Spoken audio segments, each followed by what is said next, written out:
তো আমার প্রিয় পরিবার, welcome back to our channel fun time ব্রাজ। আশা করি তোমরা খুব ভালো আছো, আমি খুব ভালো আছি। প্রথমে সকলকে জয় জগন্নাথ। তো আজকে হলো বৃহস্পতিবার, ফেব্রুয়ারি মাসের। তো আজকে এখন আমি তোমাদেরকে বলেছিলাম যেরকম যে বড় একটা ব্লগ দেবো জগন্নাথ মন্দির নিয়ে। তো এখন পুজোই যাবো, তখন রেডি হয়ে গেছি। এটা হচ্ছে আমার আজকের লুকটা পুজো দেওয়ার। তো এখন হচ্ছে চাদরটা নিয়ে নিই গলার, মানে উত্তরীয়টা। আর এই হচ্ছে আমাদের বাড়ির থেকেই হচ্ছে দৃশ্যটা, তখন সবাই অলমোস্ট বাড়ি চলে যাচ্ছে। তো এখন যাব এইটা রাস্তা দিয়ে সোজা গেলে হচ্ছে মন্দিরটা। তো এখন যাব পুজো দিতে। তো চলো বাইরে গিয়ে বাদবাকি দেখাচ্ছি, সঙ্গে সঙ্গে বাসা থেকে স্কিপ না করে পুরো ব্লগটা দেখতে থাকি। যেমনটা তোমাদের বললাম ঠিক তেমনই কাজ। তো বাড়ি থেকে বেরিয়ে একটা অটো নিয়ে নিলাম মন্দির যাওয়ার উদ্দেশ্যে। তো এখন মন্দিরই যাচ্ছি। তো সকালবেলা কি করে, বালিশাই রোড থেকে না গিয়ে একটু ঘুরিয়ে নিয়ে যায়। তো রাস্তা একটু লং পড়ে, কারণ ওখান থেকে তখন গাড়ি ঢুকতে দেয় না। তো এটা মন্দিরের পাশে, মানে হচ্ছে দক্ষিণ দুয়ার সাউথ গেটের দিক দিয়ে ভেতর দিয়ে নিয়ে যাচ্ছে। তো যাচ্ছি, চলো তোমাদেরকে সবটাই শেয়ার করব। যা যা আমি দেখতে পাবো সবটা তোমাদের শেয়ার করব। চেষ্টা করব যতটা তোমাদেরকে দেখানো যায়। আর এখন যা যা নতুন হয়েছে পুরীতে সেগুলো তোমাদের সামনে তুলে ধরার চেষ্টা করব। সংক্ষেপে হলেও তোমাদের সামনে তুলে ধরবো, এটুকু বলতে পারি। আর দেখো এই রাস্তাগুলোতে কত ভালো লাগে না, দেয়ালের মধ্যে কত সুন্দর আঁকা থাকে। এরকম যদি আমাদের কলকাতাতে হতো। তো যাই হোক, আমাদেরকে নামিয়ে দিল অনেকটাই আগে। তো এখান থেকে সোজা গেলে মন্দির, একদম সোজা মন্দির। তোমরা দেখতেই পাচ্ছ অলরেডি হয়তো সামনে শ্রীমন্দির, অর্থাৎ জগন্নাথ মন্দির। তো চলো তাড়াতাড়ি করে যাওয়া যাক। একদম মন্দিরের সামনে পৌঁছে গেলাম। এবার কাজ হচ্ছে মন্দিরের যে পার্সোনাল যে জুতো রাখার, মোবাইল রাখার কাউন্টার আছে, সেখানে মোবাইলটাও রাখবো, জুতোটাও রাখবো। তো এই কারণে তাড়াতাড়ি চলো ওইদিকে যাওয়া যাক। মানে ওটা কিন্তু ঠিক একদম মুখ্য দুয়ার, যেটা মানে পূর্ব দুয়ার এবং পশ্চিম দুয়ারের মাঝখানে। আর দেখো এই জায়গায় ঠিক কিন্তু রথ থাকে, মানে একটু কালার উঠে গেছে, বাট এগুলো কিন্তু পরিক্রমা মার্গ হওয়ার সময় কালারগুলো করেছে। কত ভালো লাগছে, এটা কিন্তু বড়দণ্ড। মানে এখানে প্রণাম করা উচিত, কারণ জগন্নাথ কিন্তু এর উপর থেকেই গুন্ডিচা মন্দিরের উদ্দেশ্যে যাত্রা করে, আবার 9 দিন পরে ফিরে আসে।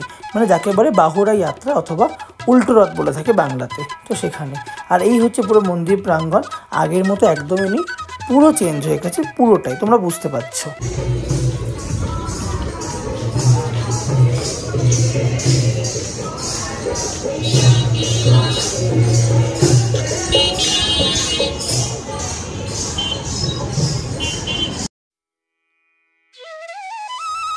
আগের মতো কিন্তু অবস্থা নেই। এখন কিন্তু মন্দিরের বাইরে যে মেঘনাথ প্রাচীর, তার চারিদিকে ঘোরা যায়। এখানে কিন্তু ওড়িশার সরকার কিন্তু এখানে তৈরি করে দিয়েছে কিন্তু পরিক্রমা মার্গ, মানে আমরা মন্দিরের চারিদিকে পরিক্রমা করতে পারবো, তার ব্যবস্থাও কিন্তু করে দেওয়া হয়েছে। দেখতেই পাচ্ছ। এছাড়া এখানে জুতোর কাউন্টার, মোবাইল কাউন্টার হয়েছে এক্সট্রা অনেকগুলো। তাছাড়া ওয়াশরুম হয়েছে, যেটা প্রতীক্ষালয় হয়েছে, যেটা আগে মেন প্রবলেম ছিল মহিলাদের জন্য, যে ওয়াশরুম ছিল না। তো এখন আমরা যেহেতু পুজো দেবো, তাই কিন্তু আমরা এই পশ্চিম গেট দিয়ে ঢুকবো। আর ওই দেখো নীলচক্র আর পতিত পাবন বানা। আর কত সুন্দর লাগছে ভোরবেলা জগন্নাথ মন্দিরকে দেখতে। তো চলো তাড়াতাড়ি যাবো এবং পুজোটা সেরে নেবো, তারপর আবার তোমার সাথে কন্টিনিউ করছি, সঙ্গে থাকো। চলে এসছে একদম শেষ দিন। দেখতে দেখতে কীভাবে যে 15টা দিন কেটে গেল বোঝাই গেল না। কলকাতাতে থাকলে কিন্তু সময় কাটতে চায় না। আর দেখো জগন্নাথ মহাপ্রভু কাছে এসে সময়টাও চলে গেল।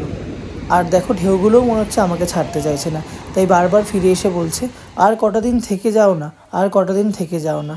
কিন্তু সম্ভব নয়, কাজবাজ আছে, সমস্ত কিছুই কলকাতাতে। আর ভগবান শ্রীকৃষ্ণ গীতায় তো বলেই গেছে কর্ম করতে হবে, ফলের আশা করতে না। তাই আমার যেটা কর্ম সেটাও আমায় করতে হবে। সমুদ্রে জল নিতে এসেছিলাম, সেটা নিয়ে নিলাম।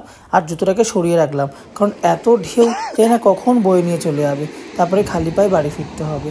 আর দেখো দিগন্ত বিস্তৃত সমুদ্র, আর সমুদ্র আর আকাশ ছেড়ে যেতেই ইচ্ছা করে না।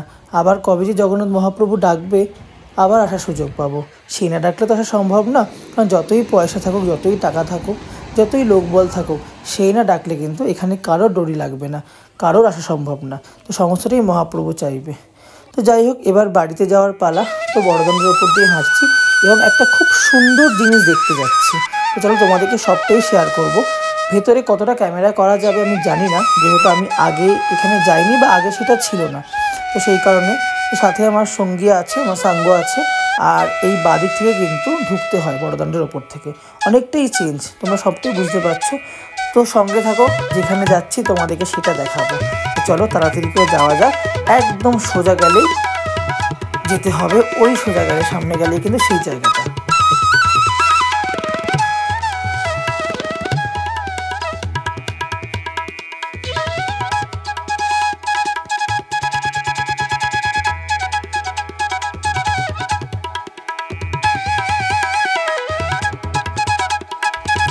যেমনটা তোমাদের বললাম, যেখানে যাচ্ছি তোমাদের সাথে শেয়ার করব সেই জায়গাটা এটা হচ্ছে জগন্নাথ মহাপ্রভু মিউজিয়াম। এখানে জগন্নাথ প্রভু সারা বছরে যতগুলো বেশ হয় সমস্তটাই এখানে কিন্তু দেখানো হয়েছে, অর্থাৎ ডিসপ্লে করা আছে ডিভোটিদের উদ্দেশ্যে, মানে আমাদের উদ্দেশ্যে। নিজেকে তো ভক্ত বলতে সাহস হয় না, তবু বলবো ডিভোটি, কারণ কিছু তো বলে একটা সম্বোধন করতে হবে। এখানে এসে মনটা জুড়িয়ে গেল, কারণ গর্ভগৃহের ভেতরে যে বেশগুলো হয় সেটা হয়তো বাইরে থেকে দেখা যায় ঠিকই, বাট এত পরিষ্কারভাবে দেখা যায় না। এখানে এসে কিন্তু সমস্তটাই সুন্দরভাবে পরিষ্কার পরিচ্ছন্ন এবং ক্লিনভাবে কিন্তু দেখা যাচ্ছে। তাই আমি বলবো তোমরা যারা আসছো, আমার ব্লগটা দেখছো, অবশ্যই তোমরা এখানে মাস্ট ভিজিট। তাই তোমাদেরও খুব ভালো লাগবে এই জায়গাটাতে এসে। বিশ্বাস করো, এত বেশ একটা ছাদের তলা তোমরা দেখতে পাবে একই সময়ে কিছুক্ষণ, বড়জোর ধরো আধা ঘন্টা 1 ঘন্টার মধ্যে। এটা সত্যি একটা খুব ভালো কাজ, খুব ভালো কাজ। ওড়িশা গভর্নমেন্ট এই কাজটা ভীষণ ভালো করেছে, আমার তো মন ভরে গেছে এখানে এসে একদম। তাই বলে তোমরা অবশ্যই দেখো ব্লগটাও পুরোটা দেখো সম্পূর্ণ। এবং যারা পুরী আসছে আমার ব্লগ দেখার পর, তারা কিন্তু অবশ্যই দেখো, কেউ কিন্তু মিস করো না। সোনাবেশ থেকে শুরু করে, তরপলাগি থেকে শুরু করে, অবকাশনীতির বেশ থেকে শুরু করে, পদ্মবেশ থেকে শুরু করে, সমগ্র যা বেশ হয় সব রকমের বেশ কিন্তু এখানে আছে। এছাড়াও শঙ্খ আছে, যেহেতু পুরীকে শঙ্খক্ষেত্র বলা হয়, সেই শঙ্খ আছে। এছাড়া 3টে রথ আছে, রথের নাম কি, রথের চাকা রাখা আছে, জগন্নাথ মহাপ্রভুর পুজোর সামগ্রী ব্যবহৃত যা হয়। এছাড়া বড় সিংহার বেশি যে গয়নাগুলো হয় ফুলের, যেমন হচ্ছে নাকচনা আছে, করপল্লব আছে, টিকলি আছে। এছাড়া যত রকমের থালা, বাসন, প্রদীপ সমস্তটা ইউজ হয়। মাটির হান্ডি, যার মধ্যে মহাপ্রসাদ তৈরি হয়, এই সবগুলোকে দেখানো হয়েছে। তো আশা করি তোমাদের ব্লগটা খুব ভালো লেগেছে। তো লাস্ট প্রতিবারের মতন ছোট্ট একটা কথা বলবো, যদি আজকের ব্লগটা ভালো লেগে থাকে তাহলে লাইক, কমেন্ট, সাবস্ক্রাইব করো, আমাকে সাপোর্ট করো, অনেক ভালোবাসা দিও, যাতে এরকম আরও অনেক ব্লগ তোমাদেরকে উপহার দিতে পারি। আমার জীবনের সাথে যা ঘটে চলে সমস্তটাই তোমাদেরকে তুলে ধরতে পারি। জানোই তো কিছুদিন আগে একটা খুব বাজে ঘটনা আমার সাথে ঘটেছে, আমার মাতৃবিয়োগ হয়েছে। তাই হয়তো এখন রেগুলার ব্লগ দিই না, কিন্তু যেরকমটা তোমাদের প্রমিস করেছিলাম মিনি ব্লগ কিন্তু আমি ঠিক দিই। আমি মিনি ব্লগ কিন্তু প্রতিদিন তোমাদের দিই, যাতে তোমাদের সাথে আমার একটা টাচ থাকে, যাতে তোমরা আমাকে না বলো, আমি তোমাদের না বলি।